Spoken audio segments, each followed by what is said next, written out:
Bonjour à tous, je suis le docteur Carlos Polo et je fais une suite à ma vidéo précédente sur la stéatose hépatique et les stratégies possibles. Nous avions vu une stratégie en gros en deux étapes avec une étape de zéolite et une autre étape avec des plantes, 5 plantes ou 5 nutriments.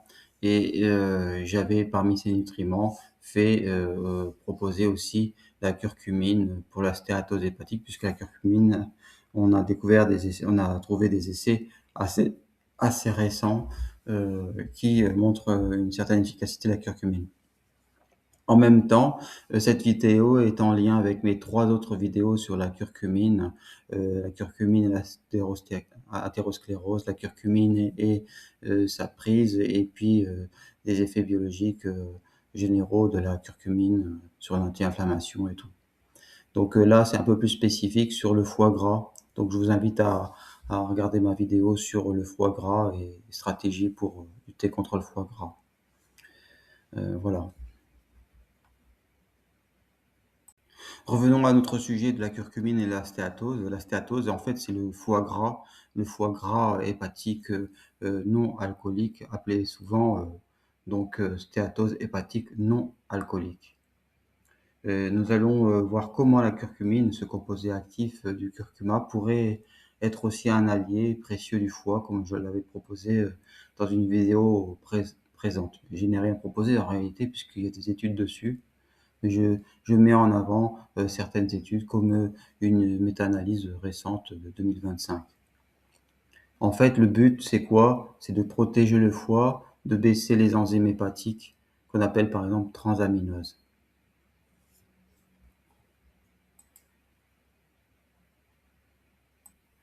Et dans cette perspective de lutte contre la stéatose hépatique, le gras du foie, en fait, on aurait un objectif comme une anti-inflammation de la part du curcuma.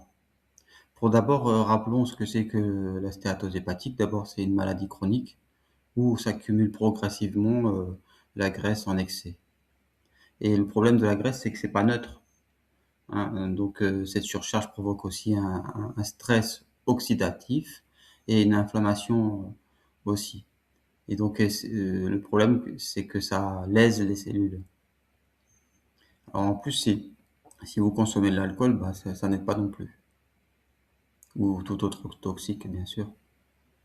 Et ben, c'est là que va intervenir le curcuma, car c'est une plante bien connue depuis très longtemps pour son principe actif qui est la curcumine, qui est un anti-inflammatoire naturel, comme je l'ai décrit dans les précédentes vidéos. Et ça va agir comme un bouclier réduisant les médiateurs de l'inflammation. Et les médiateurs de l'inflammation connus sont le TNF-alpha, qui est une cytokine clé qui augmente dans la progression de cette maladie.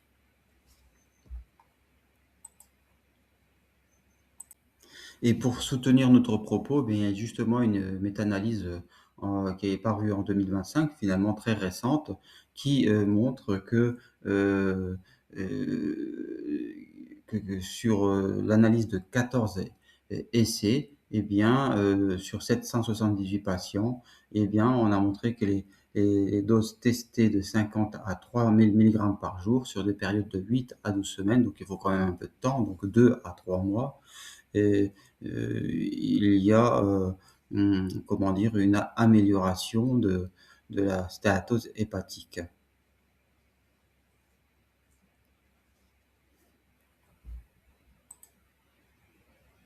Eh bien, pour étayer notre preuve d'effet bénéfique du curcuma, de la curcumine sur la stéatose hépatique, les médecins, ils dosent donc les enzymes hépatiques.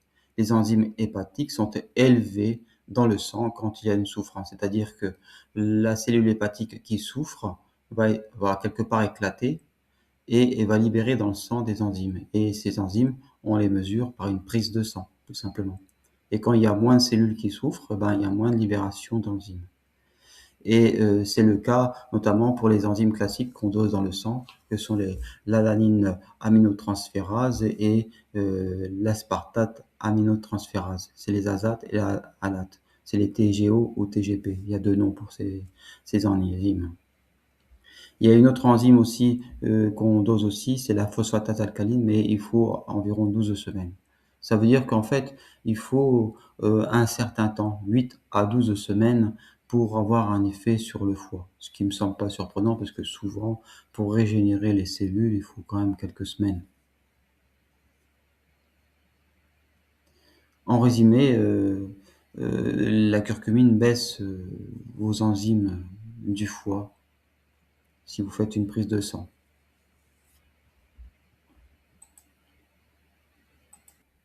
Les effets de la curcumine, eh bien, ils sont assez bien connus. Notamment, elle inhibe les facteurs de transcription que sont le NF-κB, ça c'est très connu, qui est le chef d'orchestre de l'inflammation. En le bloquant, on bloque les cascades inflammatoires, et pas que dans le foie, hein, mais là, notre sujet, c'est le foie. Et puis, elle réduit aussi les cytokines pro-inflammatoires que sont le TNF-alpha. Et donc tout ça, c'est ces cytokines qui sont sécrétées, elles attaquent un peu les cellules. Donc si on les réduit, ben ça, vous avez moins de lésions. Et puis c'est aussi un puissant antioxydant comme beaucoup de plantes et de nutriments. Et donc ça piège les radicaux libres du, du stress oxydatif. Donc ça protège aussi les membranes des mitochondries, les mitochondries qui sont les centrales énergétiques de nos cellules.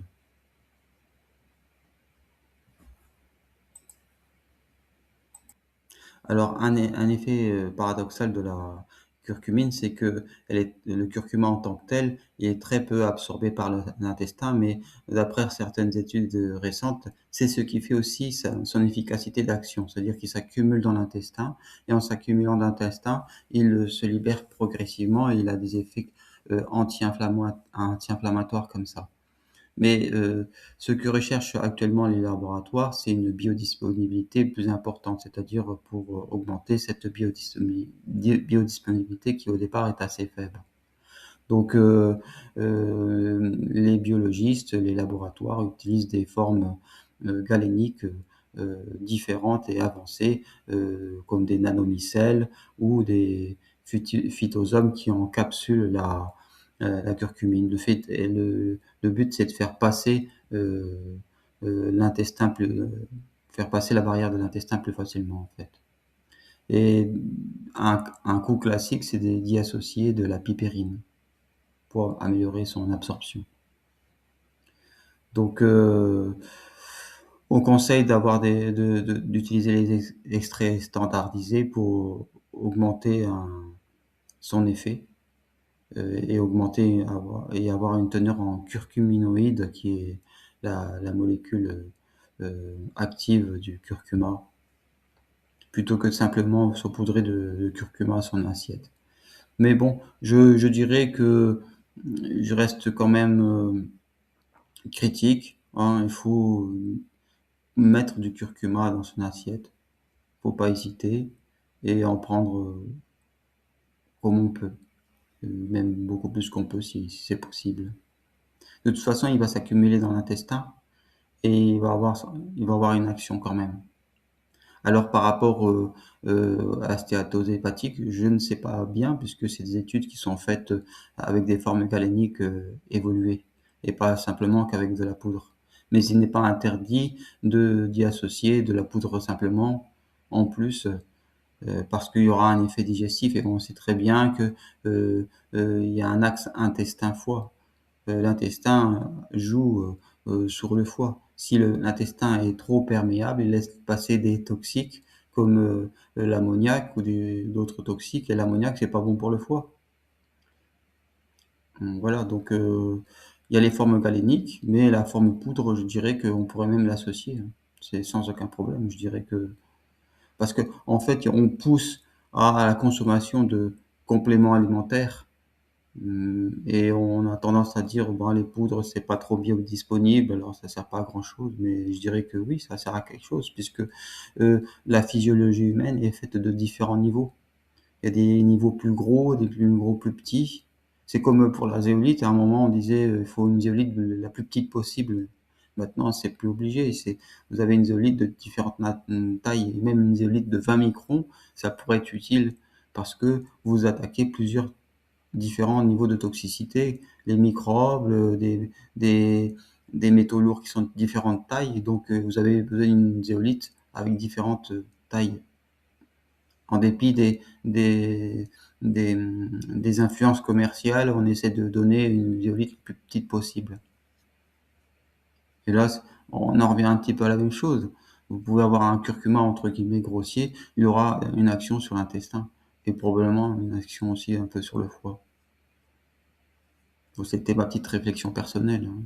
Je ne décris pas, je ne dénie pas non plus euh, les avancées cliniques avec des formes galéniques très évoluées et poussées qui passent directement dans le sang. Je dirais qu'il faut les deux en fait.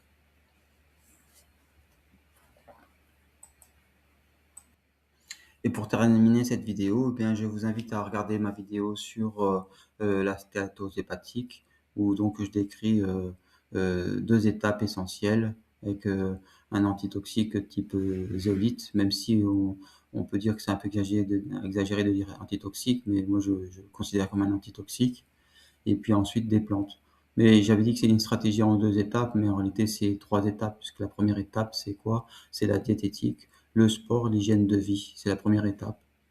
Voilà, donc c'était le docteur Carlos Polo, j'espère que cela vous a plu. C'était juste pour souligner l'effet de la curcumine sur le foie, après avoir parlé de la curcumine et de la vitamine B12, la curcumine et l'athérosclérose. Et donc là, c'était la stéatose. À très bientôt pour une autre diapositive, pour une autre vidéo.